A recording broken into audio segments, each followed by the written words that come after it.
पश्चिम बंगाल में कोलकाता में प्रधानमंत्री नरेंद्र मोदी अंतर्राष्ट्रीय योग दिवस के दिन होने जा रहे हैं। योग दिवस यानी 21 जून। अब योग का जो शाब्दिक अर्थ होता है वो होता है जोड़ना। अब याद करिए कि रेड रोड जिसको लेकर बकरीद से पहले कितना विवाद हुआ था, जहां पर ममता बनर्जी के कार्यकाल के दौरान वहीं पर खुले में नमाज हुआ करती थी। इस बार ऐसा कुछ भी नहीं हुआ। उसी रेड रोड पर इस बार योग दिवस की विहंगम तस्वीरें देखने के लिए मिलने वाली हैं। तो क्या योग के जरिए, अंतर्राष्ट्रीय योग दिवस के जरिए एक नया प्रयोग और उसकी कोशिश?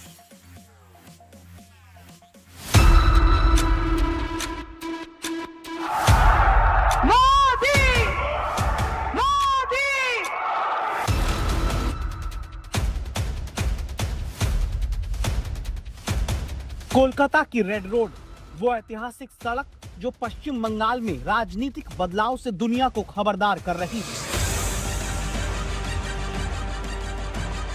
इसी रेड रोड पर 21 जून को योग दिवस पर प्रधानमंत्री नरेंद्र मोदी योग करके 2029 के चुनाव का सियासी संदेश देते दिखेंगे। लेकिन सवाल है कि योग दिवस के कार्यक्रम के लिए रेड रोड को ही क्यों चुना गया?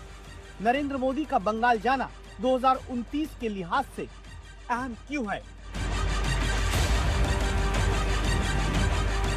रेड रोड से ईद पर बीजेपी बड़े सियासी बदलाव का संदेश पहले ही दे चुकी है। 1919 से रेड रोड पर कोलकाता में बकरीद की नमाज होती आई, लेकिन शुभेंदु सरकार ने आते ही इस परंपरा को बदल दिया। पूरे पश्चिम बंगाल में सड़कों पर नमाज का चलन बंद करके शुभेंदु ने बंगाल में बीजेपी के हिसाब से राजनीतिक लकीर खींच दी,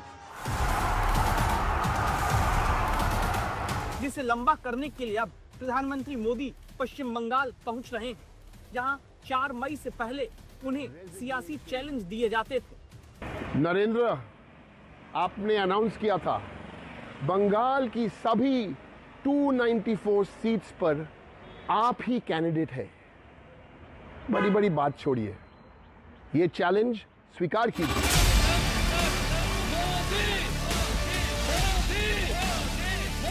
पश्चिम बंगाल के चुनाव नतीजों से कुछ घंटे पहले तक प्रधानमंत्री नरेंद्र मोदी को ममता बनर्जी छोड़िए डेरेक ओब्रायन तक खुलेआम चुनौती देते फिरते थे, जैसे उन्हें पूरा भरोसा था कि वो जीतेंगे।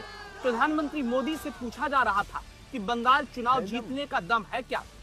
4 मई को जब ममता बनर्जी और टीएमसी बंगाल जीतेंगे, प्रधानमंत्री पद से रेजिग्नेशन दीजिए। है दम? मोदी से है दम वाला सवाल इसलिए पूछा जाता रहा क्योंकि डेरेक ओब्रायन जैसे तमाम विपक्षी दल के नेता और नरेंद्र मोदी के आलोचकों को लगता आया कि हिंदी पट्टी की पार्टी कही जाने वाली बीजेपी 27% मुस्लिम आबादी वाले बंगाल में हिंदुओं को लामबंद नहीं कर पाएगी। लेकिन पश्चिम बंगाल जीतकर नरेंद्र मोदी ने दिखा दिया कि हाँ, दम है, और 2029 को लेकर विपक्ष के दम पर अब सवाल पूछा जाने लगा। इन चुनावों ने संदेश को भी बहुत स्पष्ट किया है।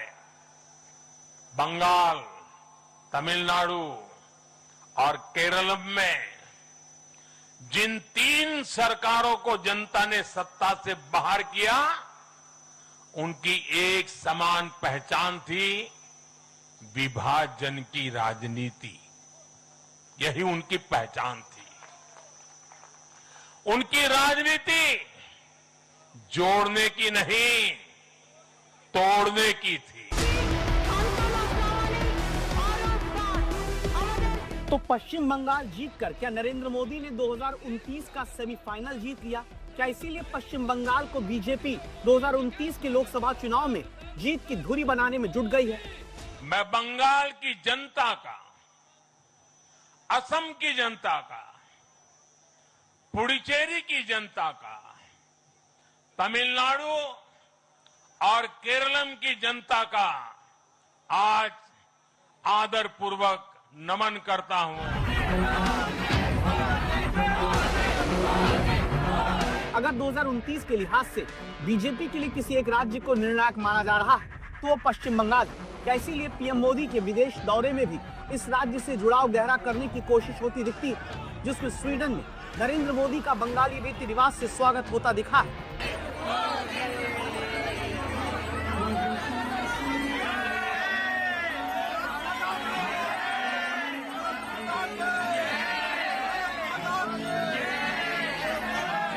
पश्चिम बंगाल में जीत का ये मोदी खास तौर से जिक्र करते हैं। बंगाल की जीत के साथ गंगोत्री से लेकर गंगा सागर तक कमल ही कमल खिला हुआ है। क्या बंगाल की अपनी इसी सियासी साधना को और गहरा करने के लिए नरेंद्र मोदी योग दिवस पर कोलकाता पहुंचेंगे, ताकि विधानसभा चुनाव की तरह लोकसभा चुनाव में बीजेपी के तंत्र को एकाग्र किया जा सके? सवाल यह कि 2024 में 240 सीटों पर अटकने वाली बीजेपी पश्चिम बंगाल का विधानसभा चुनाव जीतने के बाद 2029 में क्या 272 के आंकड़े से आगे निकल सकती है? अगर पश्चिम बंगाल में विधानसभा चुनाव के नतीजों का रुझान बरकरार रहता है, तो फिर एक्सपर्ट को लगता है कि बीजेपी यहां पर 12 सीट से 30 सीट तक पहुंच सकती है। इस तरह सिर्फ बंगाल से ही बीजेपी के पास 12 से 15 अतिरिक्त सीट जुटने की संभावना है। सवाल है कि क्या इस बार बंगाल पिछली बार की कसर पूरी करेगा?